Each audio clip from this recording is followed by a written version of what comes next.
The lentil have soaked in water overnight. One final rinse under the tap. Lentil go in a saucepan. I'm covering the lentils with water 1 centimeter above the top of the lentils. Fresh bay leaf goes inside and it will go on the hob for about 25 minutes. Once the water starts boiling, I'll turn it down to simmer, and then I'll turn it off and I'll leave it to cool down naturally. And I'll see you this afternoon, where I will be cooking something with a butternut squash, which is going to be the star of the show. See you later. Bye.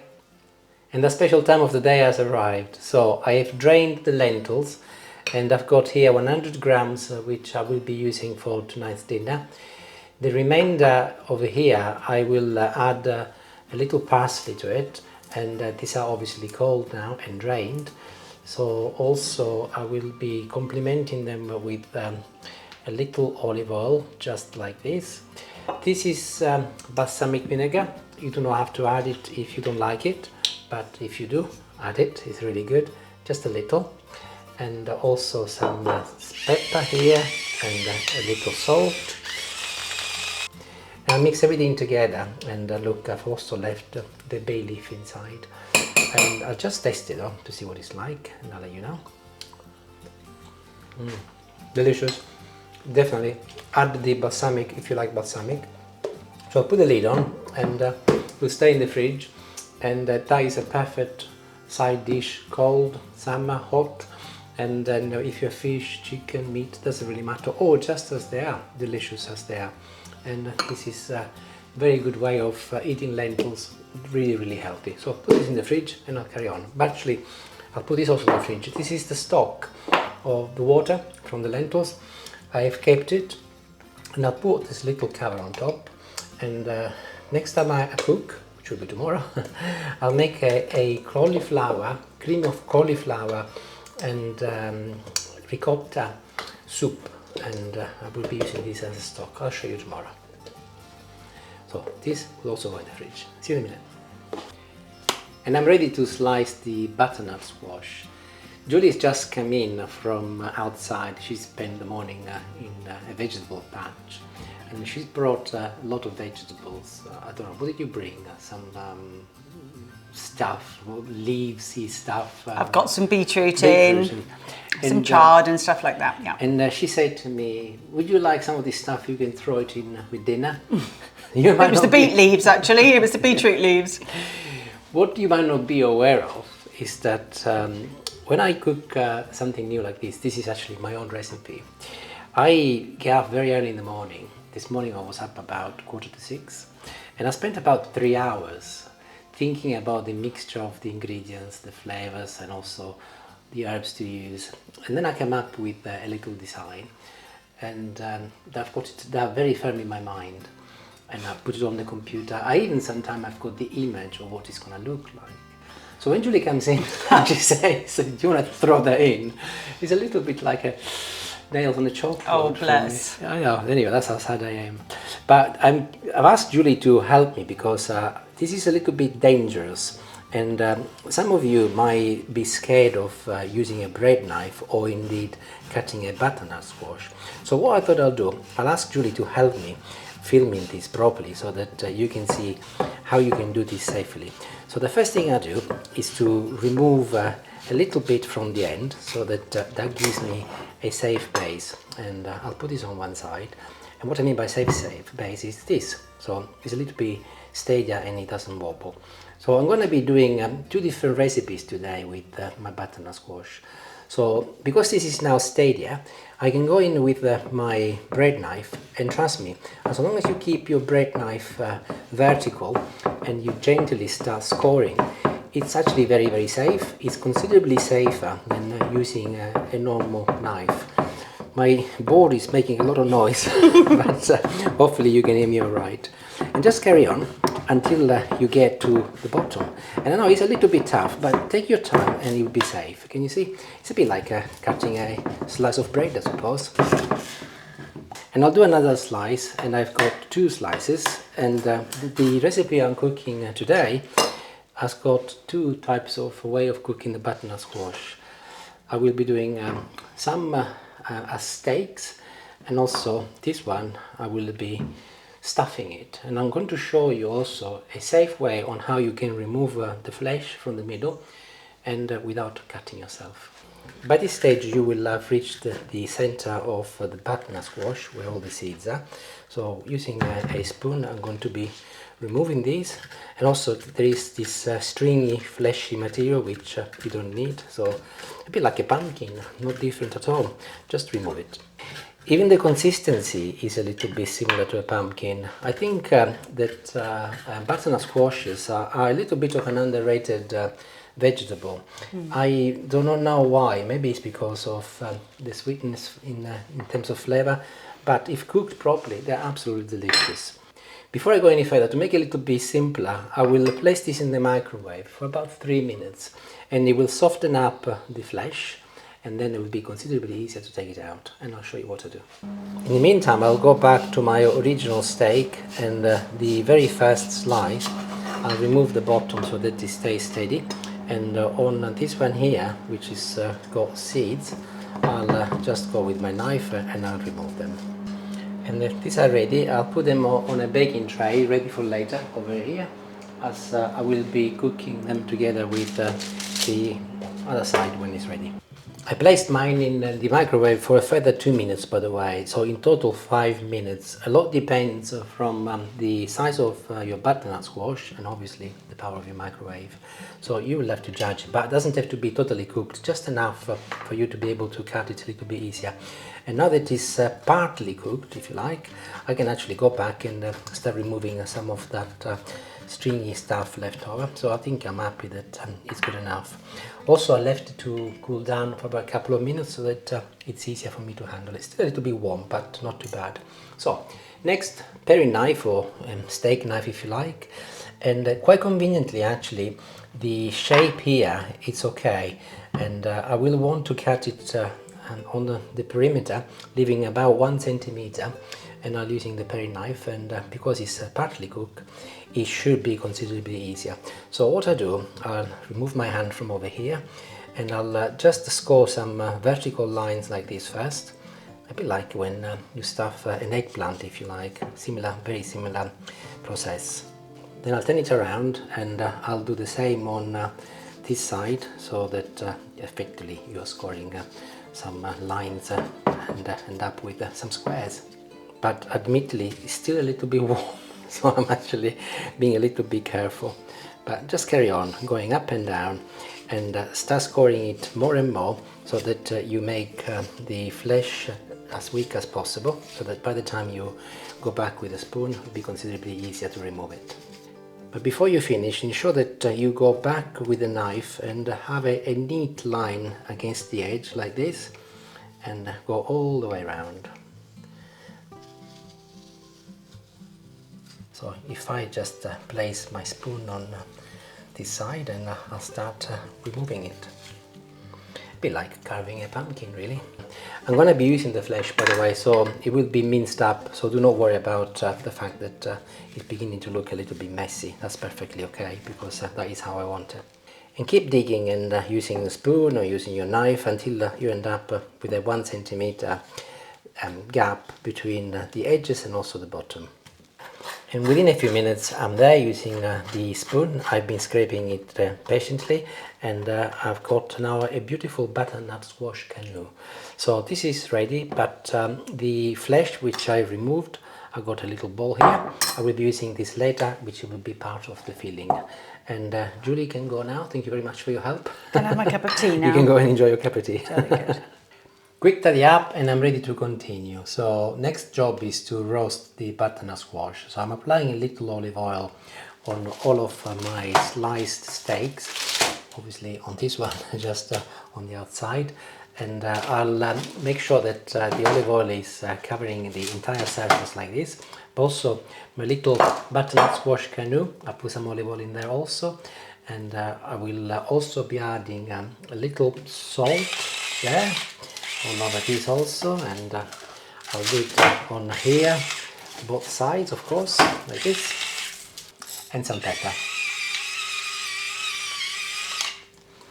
And remember to turn this around so that you do both sides. And I'll turn this the other way around so that the cut face faces down, and they will go in the oven. Temperature of 180 degrees. Total cooking time for this will be about 30 minutes. This about 25 minutes, but I will turn them around halfway through. And then I'll get them out, but in the meantime I'll work on the filling, which will be what I'll be using to stuff my little canoe. I'm making a stuffed butternut squash, of course. And I'm ready to start working on my very carefully selected filling. This is an Italian sausage. It's actually hot Calabrian sausage. The reason why it's hot is because it's got spices like chili flakes and chili peppers. But you can use a normal sausage if you like, or if you want to replicate this particular type of sausage, just add some chili to your normal sausage. But I removed the skin because I'm keen to fry this on its own first, and I think it will work considerably better without the skin.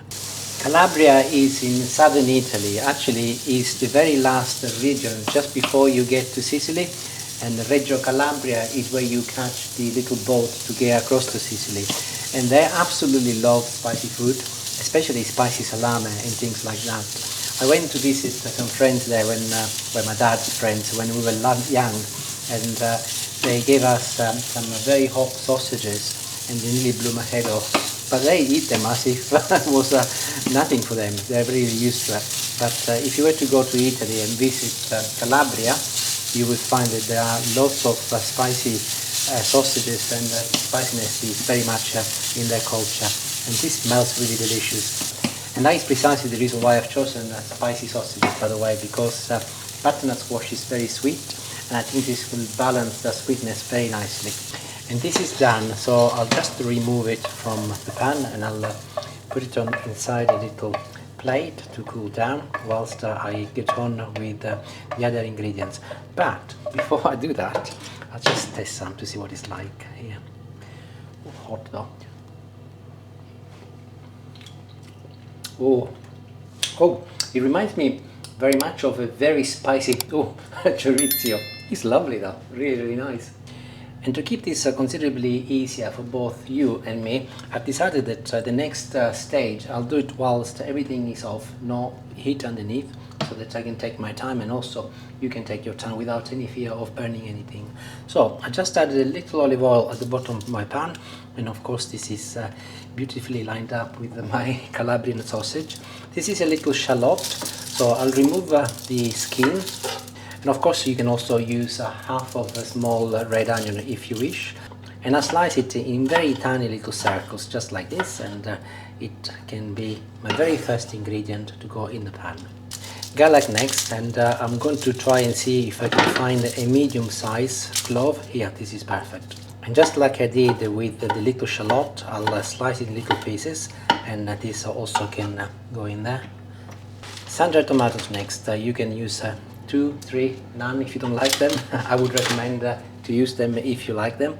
And I've got a pair of scissors over here, and I'll just go straight on top of my pan, and I will chop them up in tiny little pieces, and they can go in also.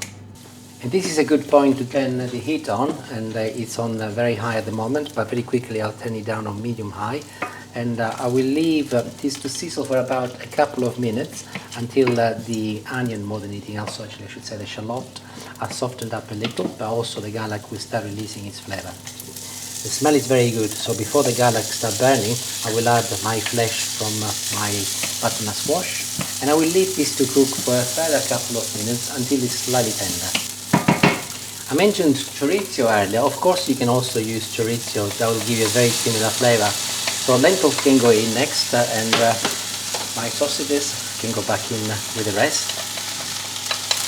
I'm now adding a combination of herbs which I think will blend really well with this dish. So this is some fresh parsley. This is thyme, so I'm going to add a little pinch. And my last herb is some oregano. So this combination I think will work really, really beautifully with the butternut squash. But before I mix it together, this is a lemon, and I'm going to be grating it, and I will add pretty much the zest from half of it. So I've got a combination of sweetness from the butternut squash. Also I've got the spiciness from the chili sausages, and the beautiful aroma from all of my herbs, and of course the zesty taste from my lemon. Really, really, I think it's going to be absolutely special. And now I can mix it all together. But if you look at the bottom of the pan, it's slightly dry, so I'm going to add a little bit more olive oil. And that will help all of the ingredients combine together and cook properly. And I'll mix them for another 3 or 4 minutes, and then they will be ready. I've just removed the butternut squash steaks from the oven. I said to you I would show them to you halfway through, so I'll turn them around and I'll put them back in, and I'll continue cooking them until they're done, but I will not be touching this. This can stay upside down.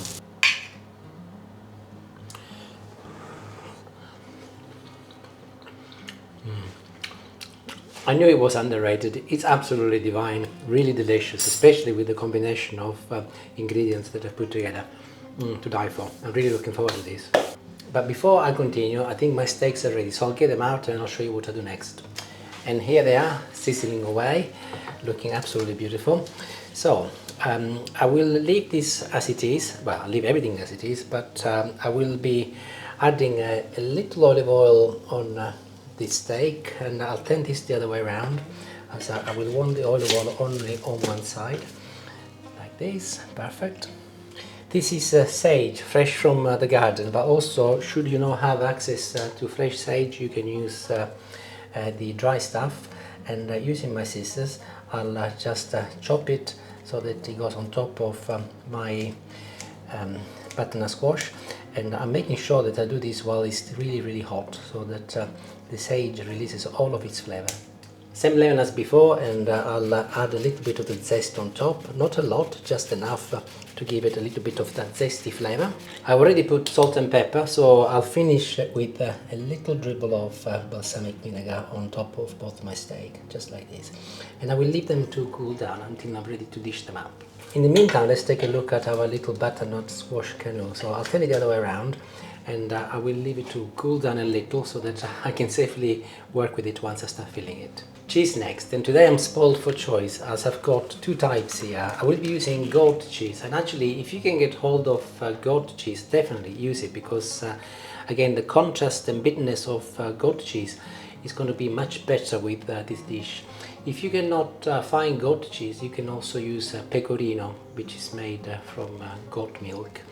So this is cheese that I bought in Sicily when I was there last time round, and I will be using this one called Formaggio Pidiato. It's actually made locally where I live in, or used to live in Castelvetrano, and the owner of the place where they make it, I had a chat with him when I was there, and he has promised me that when he cools down and I go back maybe in September or in December, he's going to let me video him making it, so looking forward to that. Another type of goat milk cheese you can try is also halloumi, and it's not as creamy as this, but at the very least it's made from goat milk. So here I'm going to slice a few little pieces like this to start with. Quantities are very subjective. We love cheese, so I'm going to be a little bit generous, and I'm going to do a couple of things. So first of all, I think the most important thing to do is to taste it. And it's really delicious actually. It's very mild, but it's got the very strong goat cheese sort of flavor. Beautiful, really, really beautiful. Very delicate also. And if you look, can you see, it's actually quite soft. A little bit like provolone or some soft Italian cheese. Not as soft as mozzarella, because mozzarella is quite liquidy. But I'll chop it in little squares like this, because this will be mixed with my sausage fillings and stuffing. And here it is. I'll bring it back, and I will add my cheese to my mix. There it goes. And I'll give everything a little quick mix together, and I'll go and get my butternut squash canoe so that we can stuff it. And as everything has cooled down, it's considerably easier for me to stuff this using my hands. So there you go, look, you can see what I'm doing. And using my hands and fingers, I've been compacting it down, and I think this is as far as I can go. I don't want to go any further in case it splits. It is a little bit fragile now, but I think it's perfect. There is a little bit left. I wonder what's going to happen to that. And I'll move it back in the middle, and before it goes back in the oven, I've got a little bit more of my Sicilian cheese, and I'll place it on top like this, and I'll finish it off with a little drizzle of balsamic vinegar, just like this. And it's ready to go back in, and we'll be going in for a further 15 minutes, 1-5, temperature still 180 degrees, and then I'll show you what it looks like. And I'm ready to taste everything. I've actually arranged everything in front of me here ready. I've taken a photo of this, so this will be the photo you'll see if you've clicked on this video. Doesn't it?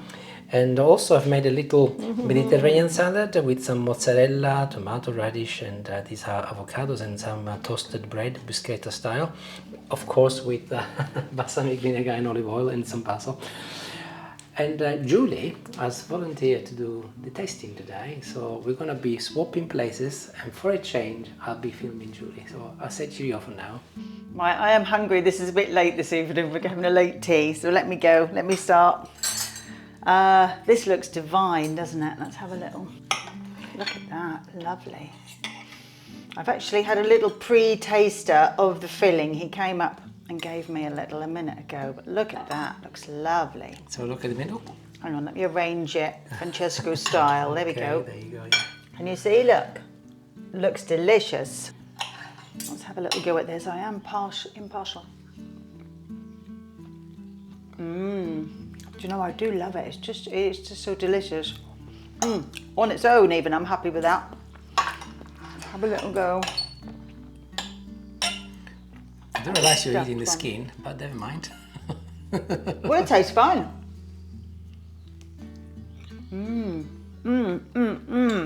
That's lovely. Oh, well done you. Okay. Jolly good. No, Are you going to test the salad or? No, okay? you can just leave me here. I think if I leave Julie to be, she will just carry on and carry on. That's lovely. That skin even is delicious. I'm really impressed with that. And you want me to taste this? We have this regularly, my love. I know. There you go then. Do I really need to taste? I'm happy to, obviously. A little bit of everything. Go for it. Have a little go.